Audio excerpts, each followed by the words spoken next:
হৈছে চবফালে ব্লগ বনিছে নেকি? কি কৰি আছে? স্ক্ৰিপ্ট কৰি আছে।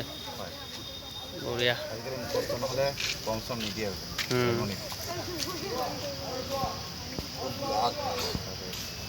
খৰচ যিখিনি মোৰ কাৰণে আপুনি মই আঁতৰিছোঁ।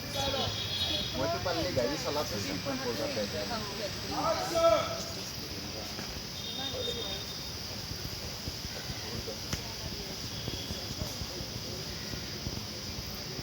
slow motion.